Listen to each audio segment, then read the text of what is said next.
Welcome to Midnight Menu Plus One. I'm Ray Canada. And I'm Margot Moss. Each week at Midnight Menu Plus One, we meet with a member of New Orleans' fascinating restaurant and food community, and we ask them to bring along a plus one, a mystery guest. We never know who that's going to be. It could be just about anyone. We'll find out pretty soon. So, Margot, I'm really excited about our guest today. Absolutely. Yeah, one of my heroes, one of my absolute heroes in the food culture here in New Orleans, and one of the most interesting people we'll ever meet. We have Liz Williams with us. Very exciting. Welcome. Thank you. I'm happy to be here. Liz is your most recent gig, the last few years, right, has been with the Southern Food and Beverage Museum, where you're the director. That's right. That's right. And can you tell us a little bit about your new digs? Well, right now we are keeping our offices in the SoFab Culinary Library and Archive, which is this wonderful building that we have opened on O.C. Haley in the 1600 block. And very soon, we are hoping, maybe this summer, to actually be opening the museum just a block away. That's exciting. Now why don't we back up and you tell us a little bit about just the scope of your museum, what's its purpose, its mission, or your whole organization, really? The whole organization is started out to be a kind of regional organization, but we've really changed our focus a lot. We started out to celebrate and document the food and the cultural foodways of the South. And then as we started to do that, we realized that nobody was doing it for the rest of the country. And we were getting all kinds of phone calls from people from Michigan or Seattle or someplace saying, we have these wonderful artifacts and nobody wants them. And will you take them, even though it's not Southern? And at first we said, oh, no, we're Southern, and there's got to be some place that's going to take it in your part of the woods. But that's not what happened. And so we started taking cheese heads from, Wisconsin and all that. So there's sort not of like thing. A cheesehead museum somewhere? Not that I know of, no. Wow. And there is a mustard museum, but I don't know. That's pretty narrow. Yeah, it's very focused. So are there no other food museum, like broader food museums and libraries like yours in the country?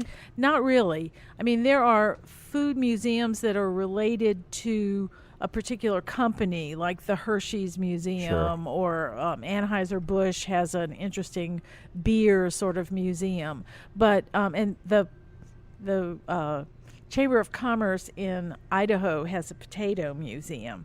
But other than that, you really aren't going to find something that's as broad as what we do. And really? It's all very, very focused on a particular product, or it's a marketing tool. I mean, that's utterly shocking to me. Coca-Cola. Mm-hmm. Does that surprise you, Margot? Yeah, it does. But I'm so excited that y'all are here. Yeah.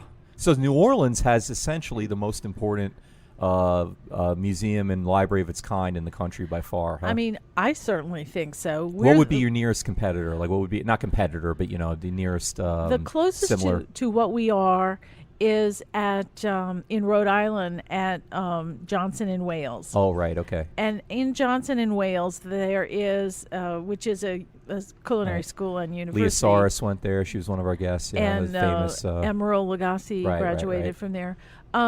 It is a museum that is really little vignettes that will be a dining room. For example, there'll be a pub from 1450, and then in another little area there'll be a bar from an ocean liner, and they're just things that were collected in those places.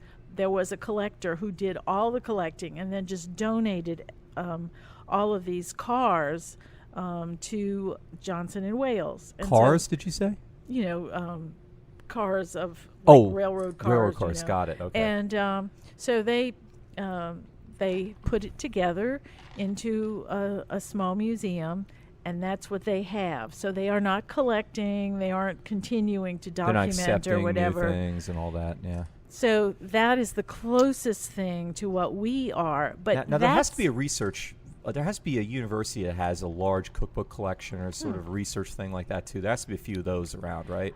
There are, like the collection at the NYU is very large, and they have a really great food studies program. So there are universities with food studies programs, culinary schools that have great libraries, some corporations that are food related that have great libraries, but we're the only standalone culinary library. Wow, and it combines all those things, really. That's right. Wow, that is so interesting. I had no clue. I mean, I knew what a great organization you had here. I didn't realize there weren't other ones like it in the country. That's amazing. I mean, we sort of made it up as we went along. Were you the founder of that? Was that around before you? That's what I thought. Okay, No. That's amazing. She's nodding yes. You can't hear that if you're on the radio. So when you first were coming up with this concept, it was a Southern food, and it evolved. But so how did it evolve? Like your first exhibit to where it is today, and what you provide for the community and Well, when people. we first started, we were just an idea, obviously. And so we also realized as we talked to people that nobody knew what a food museum would be. And everybody thought of, little statues of asparagus and, that kind of thing. And so we decided that what we had to do to really bring people up the learning curve was to have an exhibit. And then if we had an exhibit in borrowed space, then people would at least have some sort of idea what we were doing. So we did this really, we borrowed some space at the old New Orleans Center. This was pre-Katrina. And that was a kind of foundering mall. And they had space in there, and they let us have one of the spaces. And we decided that we would do a sort of low-hanging fruit kind of exhibit, which was going to be all about the food, all about the drink of New Orleans. So we did coffee and chicory and Sazeracs and nectar soda and Barks and some of the breweries. And so that's basically what we did. And we walked around and asked people, do you have any artifacts we can borrow? And that's kind of how we put it together. Wow. And we were knocking on the doors of the bars. And what year was that? That was in 2004. Wow. So you've come a long way in a short time. Mm-hmm. Less than a decade, you've come from that to this expansive vision you have now that's really just growing, and you have much more space now. Right. And we're going to have a demonstration kitchen, and we'll have a restaurant and bar. And the whole idea is to be really excited about something that you see in one of the exhibits and be able to buy it at the restaurant and then walk around with it and eat it or drink it, so that you have a really complete experience. Now, how many volumes is your research library, roughly, do you know? Right now we're at about 13,000. 13,000! Uh-huh. That's a lot for, Yeah. It's largely cookbooks and things like that, or it's other things too? It's mostly cookbooks, but we also have books about nutrition, books about starting a restaurant or a catering business, books about farming and agriculture, books about all sorts of manufacturing and fishing, all that sort of thing. Now I saw that there is it an exhibit, and I thought it was anything to do with children I love, and I think that's really important to introduce children to history and culture and of course food. But so I saw you had something listed. Was it palette and pot? Oh, well, that's about what is that? That's going to happen. The George Rodriguez Foundation every year has an art contest for junior high and high school students. So this past year they had one, and it was with a food theme. And so they took the winning students, and they took their art and they put it into a cookbook called Palettes and Pots, or Pots and Palettes. And so we're going to have an exhibit of the art from the students that won at the George Rodriguez Foundation contest at the library. So it'll be on exhibit during the month of February. Wonderful. So we're really excited about that. So now, do you have staff now too? You must. You can't be curating all this and getting everybody's books and We have reading everyone. three full-time people, and we have just a passel of volunteers.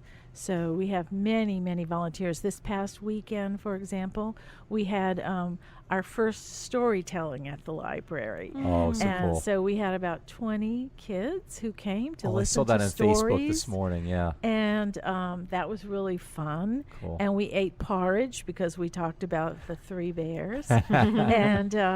And kids don't know what porridge is. I'm not sure I know what porridge is. I always thought it was like oatmeal. Is it? It Yeah, is, okay, there we go. Okay. yeah.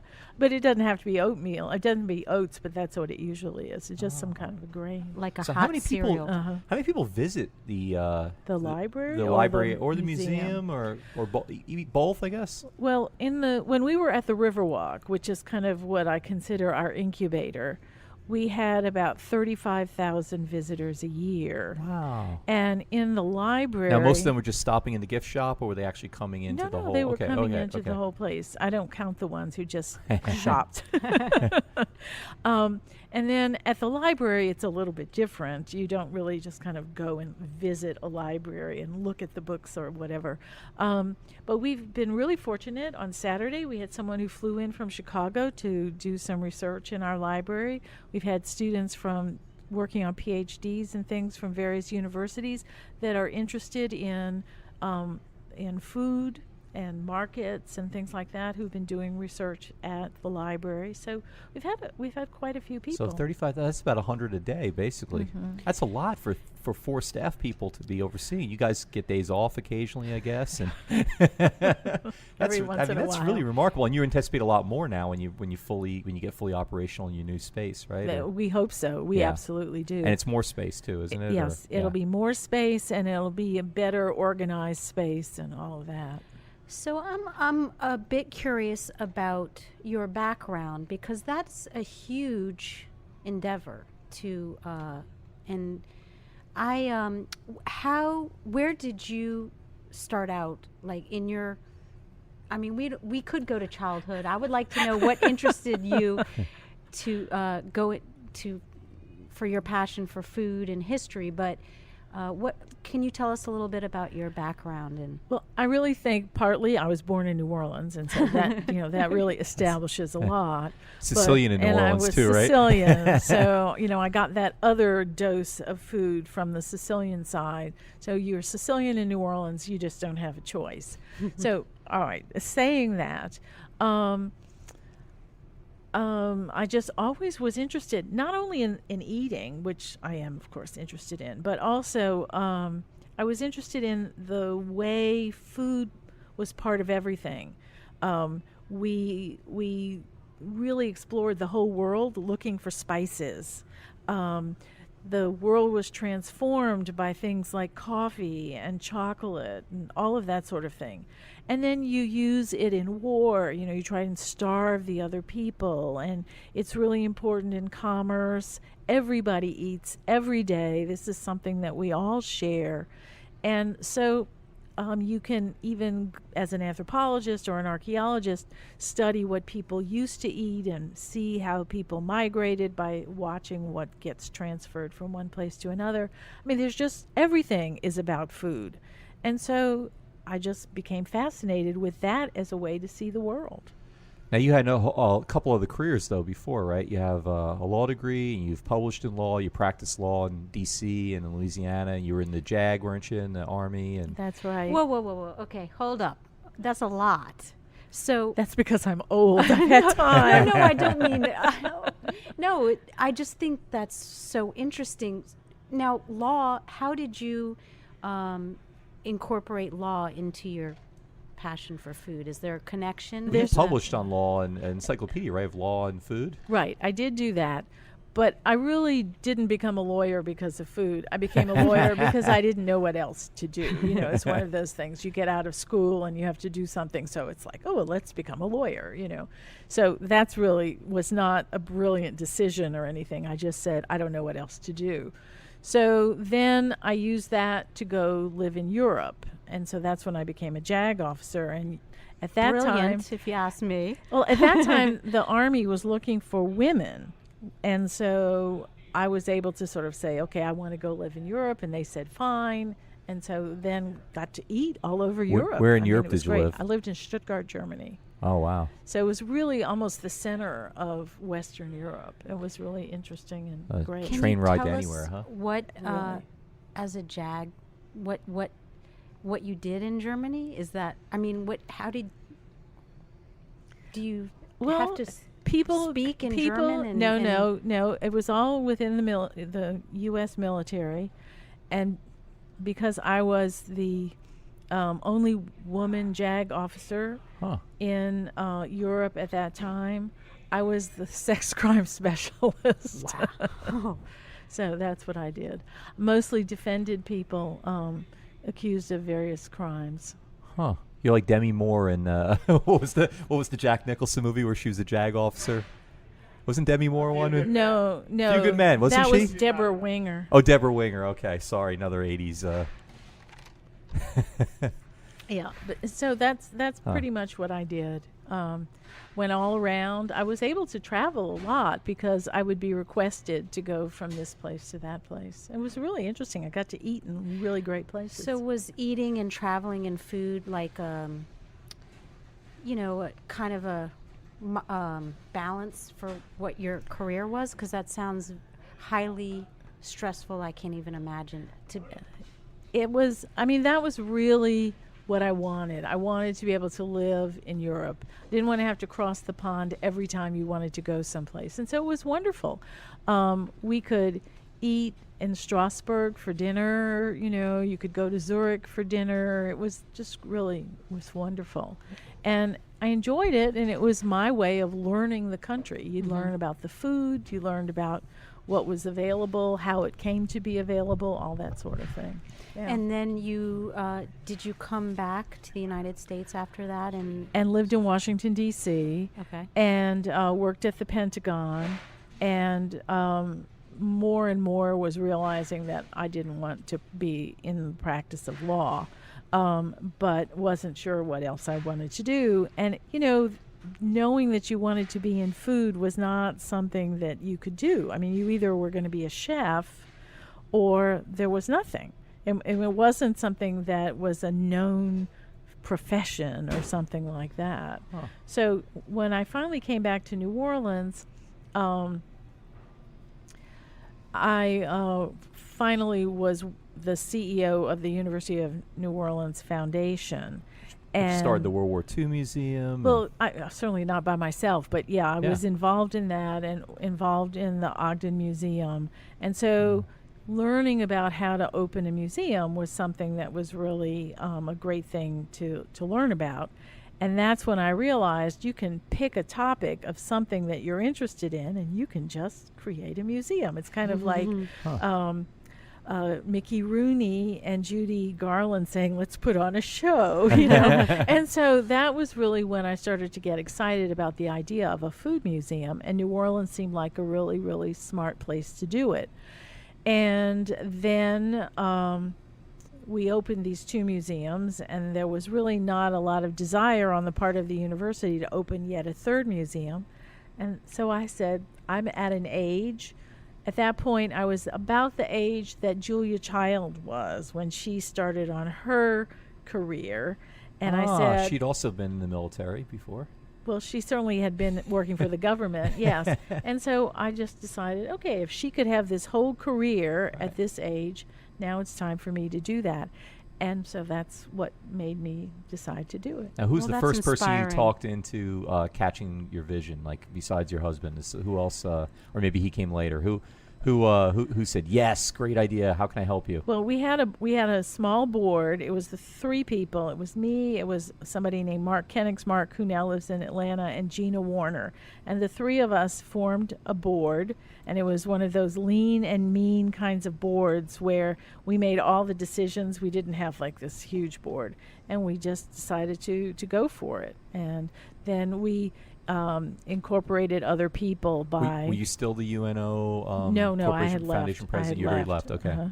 Yeah. So you're back to practicing law at that point? And Yeah. Yeah.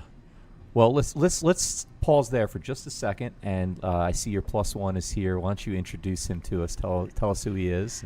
Okay, this is Jonathan Tate, and Jonathan Tate is the architect who is designing the Southern Food and Beverage Museum. Ah, great choice. Glad to have you here. Well, thank you for having me, and thank you for inviting me, Liz. All right. Well, tell us a little bit about the challenges you're facing in developing the space for the museum. First of all, tell us about the neighborhood, which is great. We need to put a plug in about what's going on in O.C. Haley, maybe. Yeah, absolutely. I feel like Liz should answer most of these questions. She's so well versed in this by now. So it's but where to begin with the neighborhood, Liz? Well, I think that the neighborhood has one of those neighborhoods that's been changing for a while, and it's kind of exciting because it was at one time, I mean, really far back. The building where we're going to be was the Dryads Market, and it was part of the whole market system of New Orleans. And then the neighborhood, even before that, was like part of Melpomene Plantation and everything. So it was a very sort of sparsely populated area, and then they started tearing down the old plantations and building it up as a neighborhood. And then that was a big, wasn't that was part of Dryads, was a big Jewish merchant section, in wasn't the it? 20th century. Yeah, Yes, yeah. And so in the 20th century, it was one of the Jackson Avenue, I think, is the first synagogue, but on O.C. Haley and some of those streets, there were lots of synagogues. So the merchants started building up the stores, and all during segregation, of course, you had this great shopping area in the 20th century that really catered to a lot of ethnic minorities, including African Americans, who weren't shopping on Canal Street. And so the neighborhood started to go down after the Civil Rights era because people were able to shop on Canal Street. And so these smaller stores that had opened up on O.C. Haley weren't able to compete anymore.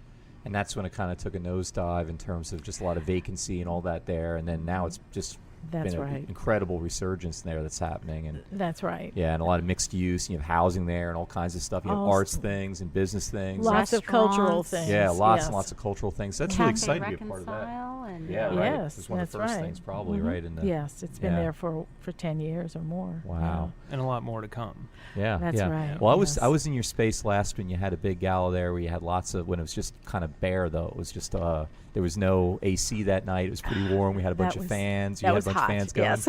but it was fun. And I'm just trying to picture. I need to get back, but that space I guess has been filling in nicely. Yeah, and it's the vision for the museum is really to sort of scrape it back to what it was whenever it was a market, or at least what's left of it, anyways. And we'll have air conditioning, so hopefully it won't be as warm as the opening. And yeah. I mean, it's exciting to see it come along. So Actually, how did you end up being the architect for this? Was it relationships you had? Was there sort of a bidding process that went on? Like what was that like? I was afraid you were going to ask that question. Let's say fate. How about that? So the everything fell into place in my favor, I think, actually. So it's a long story, not worth getting into, but it was relationships basically. But I think similar to people that brought me to the project were also involved in connecting Liz with the space and actually at the beginnings of the project as well. So you've been involved from pretty much the start? Well, for the start of the conception of the building. Even before, I'd say. I think you were involved just when I was getting involved, if not even earlier. Yeah, I think around the same time, time, actually. yeah. So yeah, it's been a long journey. Yeah. So how close are you to completion with the Maybe the this first summer. phase? This summer. Yeah. Yeah. So So soon, we've okay. so soon, and it's been a work in progress for a while now, and but we're right at the cusp of getting everything kicked off aggressively, but we're certainly in the process of doing work. If you were to drive by right now, you'd see that they're starting to sort of peel away those layers we talked about that to get back to the original market. So that's a visible change that you're seeing at the moment. So there's two sites there, a block apart, Mhm. and have you been the architect on both sites, or No, just on the museum actually. Museum side, okay. Liz can talk a bit about the library. Yeah, the library, really, all we did was throw drywall up on the walls and put in shelving. Okay. It was really not something that needed major design. What was the use before of that space? Well, it had been vacant and really dilapidated. So did you purchase it then? So we purchased it from the Felicity Street Development organization. Great. Okay.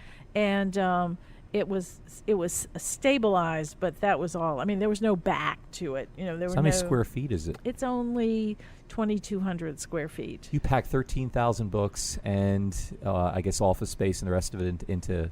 Wow, that's pretty impressive. Right. Yeah. Yes. So do you have room to grow there much, or can Well, you grow up? What can you do with we're trying it? to purchase in the neighborhood so that we can expand. So that's the plan.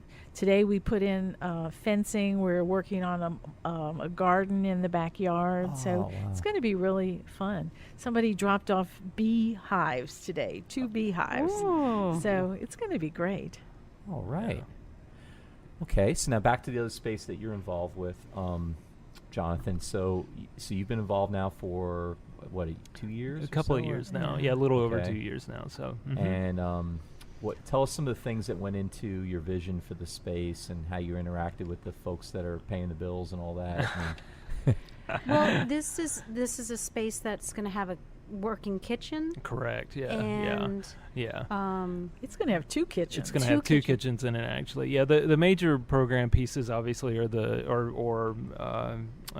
museum itself and its collection and an exhibit space for that work. There's a restaurant and a full kitchen, and we can talk for a minute about that. But then there's also the demonstration kitchen, which is an auditorium space as well. So it's those are the major pieces of the project. So does it need now. to be flexible? I guess you have to design in a certain way that you can do different kinds of displays and different eras that are being represented and so forth too. So you want a real contemporary look, but you probably also want it to be versatile so you can do other things with it. And Yeah, and the attitude thus far with Market, it's an extraordinary structure. What we're trying to do is, as I like to describe, is sort of strip it. Imagine a piece of furniture that's been painted over the years, and you take it and you have it dipped at Banks or wherever you go to do that here in town, and then what you're left with is this sort of exposed piece, right? And that's the efforts that we're going through right now, is to try to peel back those layers, and then once that's done, what you're going to be left with is actually a pretty fantastic space in and of itself. There's not to diminish what we're up to, but there's not a whole lot we have to do at that point, I think,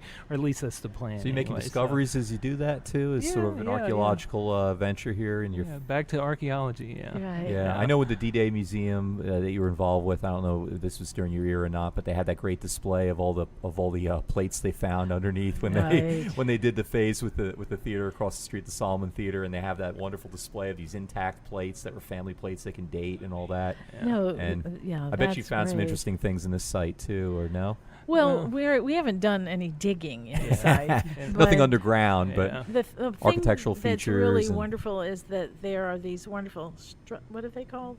The trusses. Trusses, actually, yes. They're trusses that are made out of iron that we're going to be able to expose, that you'll be able to see, and they're just really, really wonderful. Yeah, the layers I keep referring to are just the different uses over the years. When it was publicly sold or auctioned off in the 50s, I forget the exact date, but sometime in the 50s, it was broken up, and certain modernizations that happened over the years. For instance, there's a drop ceiling in there now, so if you were to go in, it's not that it's low, but you've got this kind of artificial ceiling in place, and what we're doing is peeling that back actually to the original, not the major renovation in the 30s, but even beyond that, to the original where you had a full exposed ceiling and the trusses that are in place. It's 20-something, is that right? I think that's right. Yeah, I mean, and the reason why I'm struggling a bit with the dates is that if you look at the history of the market itself, the old Melpomene site, which it actually spanned across Melpomene, what is now Martin Luther King, it was one basically open kind of stable building, more akin to the way St. Roch is now. And then eventually it was rebuilt as a single structure that spanned over a smaller street. And Melpomene would actually bottleneck you drove through the market. Eventually the road was expanded, and so the museum itself, the market, soon to be museum, the market was separated into 2 separate buildings. There was an arcade down either side of the street, and then And then after that, it's been sort of, just layers of both additions and subtractions. Actually, the arcade on both sides of the street no longer exists, right? And that was another road expansion. Yeah, another road expansion. Oh, so there's no way to put it back because the road's there now. That's right. Yeah. Wow. We kind of track the history of it. In fact, we've got a series of drawings where we show the original, the sort of historic footprints and as it kind of, where it is today, basically. So, that would be interesting. Yeah, is that something that's going to be on display somewhere as well? That's the plan. Yeah. Yes. Cool. Yes. Yeah, because All there's kinds of fun stories. stuff. I mean, Yeah. even in the layers of paint, I'm sure it represents an amount of time. Yeah. It's not just Yeah. paint. I mean, that's a story. Yeah. The way someone. Yeah. So when you take I'm sure taking away a drop ceiling, the first time you get to see the structure, it's like seeing the spine or the, and honoring the original intent. So that's exciting to me that y'all are not trying to make something that it is not. You're honoring the past and and celebrating it. And that's exactly the case. I mean, no one wants to recreate some, facsimile of what the history was. It's just, it literally is a process of just kind of opening it up and letting it be what it is today. So, and exposing some of those modifications through the years. So, and we really want to celebrate the fact that it was a building that was a market, so that there was food associated with the building, So and so great. it's kind of a nice circle. That's great. And you knew that buying it and all Yes, that. I mean, yes, you yes. know, okay, Yeah. yeah. Well, that's really, so that was probably one of the attractive points in choosing that site when you knew you had to move out of the mall. And That's true. Yes, Yeah. it gives you a good story. Yeah. yeah. Well, I mean, I just love how it's geographically kind of central to the city in a lot of ways too. You look at a map; it's sort of like in the middle of the. If you think of the stuff around the river being a little richer and denser in terms of history and use and all that. And then if you sort of take that, it's sort of in the middle of that stuff. I mean, just right above St. Charles a little bit, and I mean, it's just a perfect spot. And It's wonderful. in a neighborhood, you can be supportive and watch it, develop and grow and thrive and come back to life. I mean, you can be a part of the resurrection of that neighborhood. It's so exciting. And if you're a tourist, you can take the streetcar from the French Quarter and just walk 3 blocks. And so it's not hard to find. It's really off the beaten path, but on the beaten path at the same time. It's just really wonderful. Liz, I have a question. We started talking about this before the show, and we said let's wait till the show because I'm reading. I didn't finish it, but I got through about 3/4 of your latest food book, and the only reason why I didn't finish it was not because it wasn't absolutely delightful, as I posted on Amazon, but it's I got distracted. But so I know you'll know the answer to this. What are some of the varieties of king cake babies? Well, first of all, why isn't there more variety? I think of king cake babies. Why are they for such? And a what is a place? king cake baby? Yeah, what is a king 'Cause cake baby? Where does it come from? Why isn't there more variety? What are some of the exceptions to that rule? Like, what are some of the really interesting king cake babies around? Okay. And what's the bean all about? What's the bean? Yeah. All right, it started out being a bean, and it was usually a fava bean, a dried fava bean inside of a cake, and it was that all over Europe. So whenever there was a 12th night cake or a king cake or something like that, there was a fava bean inside, dried fava bean inside. And so Not just in France, all over the place. all over the place. Okay. That's right. And so then Fava bean made famous by Hannibal Lecter in the also in a okay, go ahead. That's right. The same bean.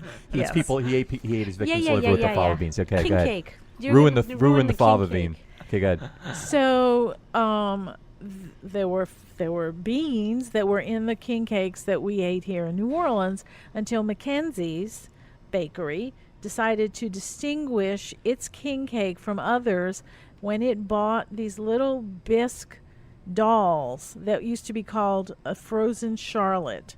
And it was Frozen I Charlotte. can't Why believe frozen that. Charlotte? so it was Mackenzie's Bakery did it themselves. So they bought these dolls that were frozen Charlottes. They were just one piece bisque doll, and they were used in kilns to determine hot spots inside of kilns. And so as we went more and more toward electric kilns that had more even heat, you didn't need to have these little bisque dolls that you would put into the test run of the kiln. And so these things were becoming Somebody had a lot obsolete, left over. and there were a lot left over, and They so bought 'em they cheap. bought them. I'm sure they bought them, 20 or more for a penny, and they had a zillion of them. And instead of using fava beans, they started to put one of these baby dolls inside of the king cake. Nothing to do with Jesus at all. And so we started, Lied to. you know how you talk about it's a baby doll, and then all of a sudden it becomes a baby because we keep dropping the last part of it. So then you started to get a baby in your king cake.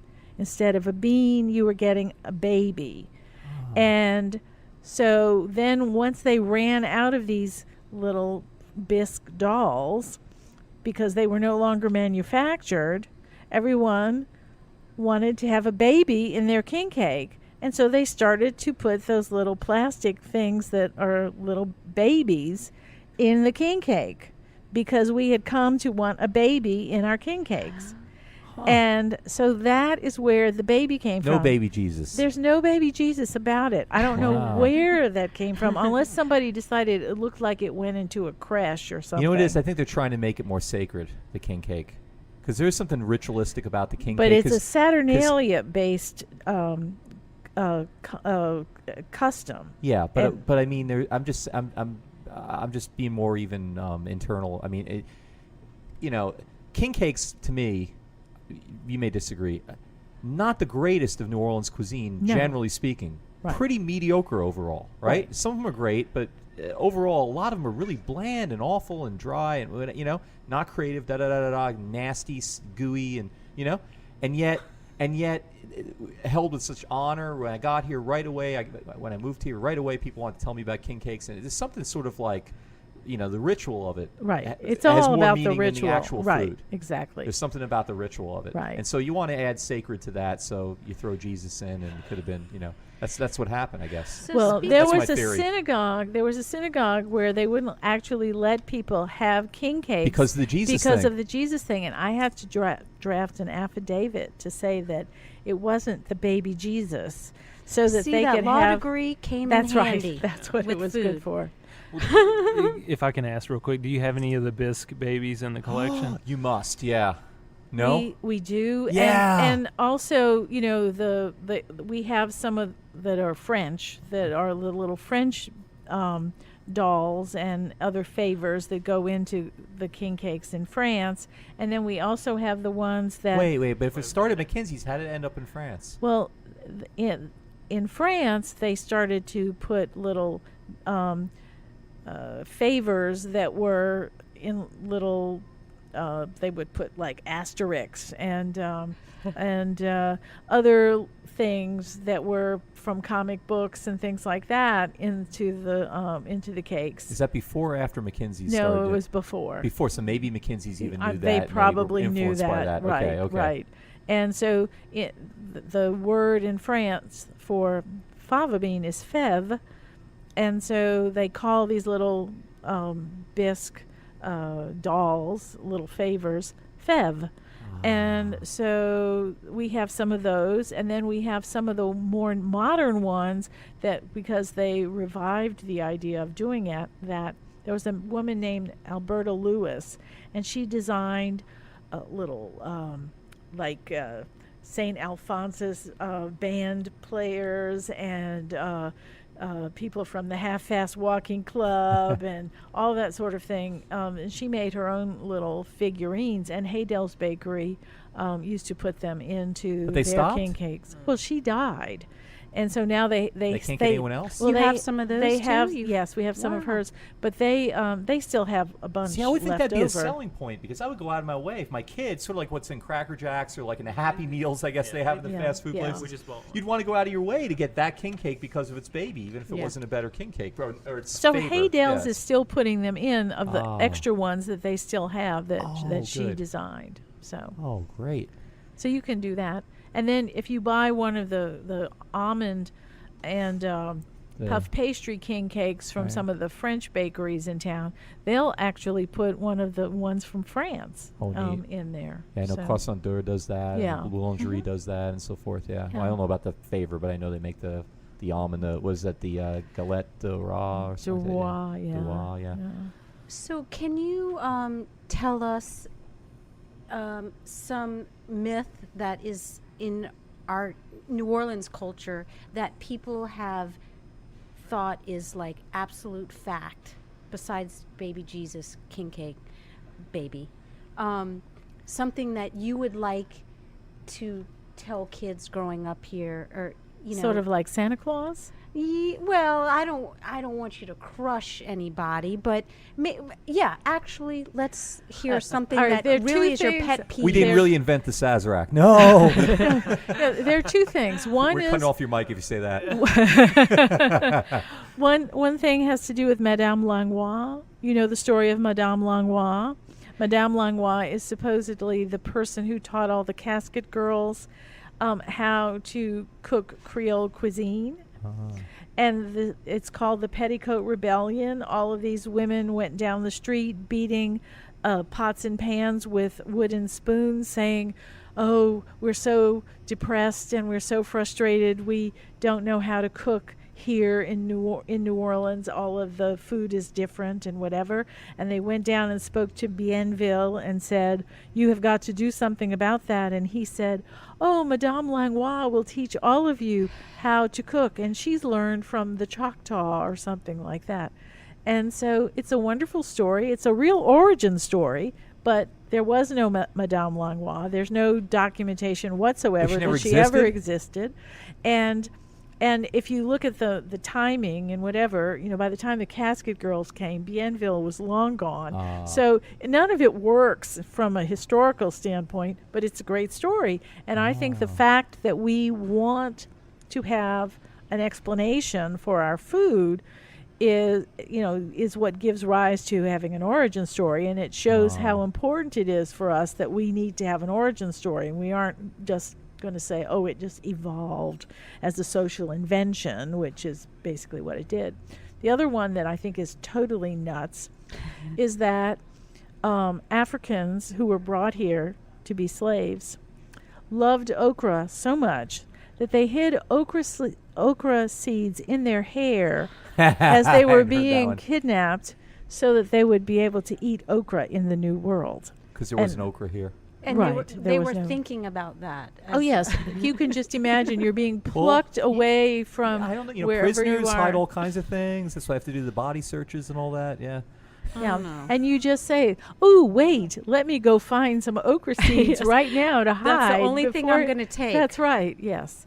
So I think that to me just is the way that white people told a story to make slavery seem less horrible. Huh. And so they got to bring their okra at least. Right, exactly. Couldn't have been too bad they brought their okra. Is that the idea? Wow. Yeah. Well, thank you. Oh, are we running out of time? No. Well, I know you're in the Folklife Commission, aren't you? Too Yes, for yes. for Louisiana. So stories are part of your thing as well. Well, I wish we had more time to talk about that. And Jonathan, I feel like we hardly heard from you. Yes, we didn't get to. We'll have to have you back on next time. Yeah. Next time. Yeah. Well, thank you though. Thank you for having us. This has been an absolute delight. I cannot thank believe you. this was an hour. That seemed like I thought we were just getting started. Before we have to cut, I would like. Will you please tell everyone about the location and the hours and of the museum? The museum isn't open. We're expecting it to open in the summer. The library is open from 11 to 5 on weekdays. It's at 1609 O.C. Haley, and you can check our website, southernfood.org, or you can check the SOFAB Institute, which is our parent organization, sofabinstitute.org. And you'll find all sorts of things there. We are all over Facebook, both the library and the museum. We have Okra, which is our online magazine. We have Nitty Grits, which is the International Culinary Dictionary with over 85,000 entries in it. So we have many, many things that are our projects. No. So we have many projects that people can find online, even if we're not open or if they're not here. Well, what an honor to have you here. Thank you so much. Thanks for having us. very and much. Jonathan, do you have Jonathan Tate? Do you have any Anything to plug besides your involvement? I'm sure you're involved in other things besides the Southern Food and Beverage Museum. We stay pretty busy, but no, it's just happy to be involved in this particular project, and it's an honor to be here with you all tonight. Thanks for inviting us. Yeah, thank you. Yeah. Thanks. Our special guests tonight have been Liz Williams of the Southern Food and Beverage Museum and Jonathan Tate, the architect of the Southern Food and Beverage Museum.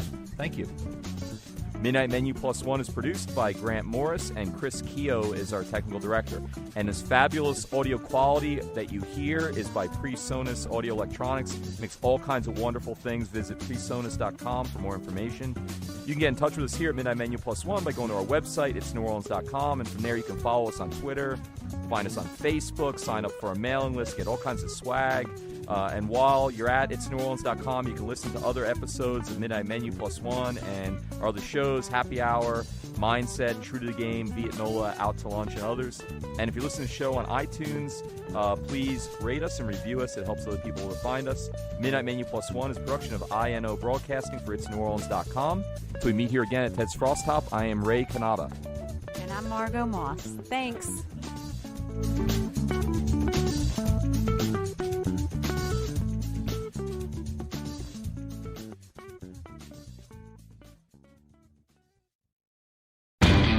You know Labor Day signals the unofficial end of summer, but not the end of your outdoor projects. Lowe's helps you do it right and helps you save with Labor Day deals throughout the store.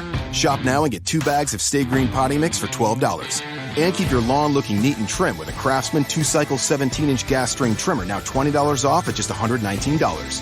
Whatever's still on your to-do list this Labor Day, do it right for less. Start with Lowe's.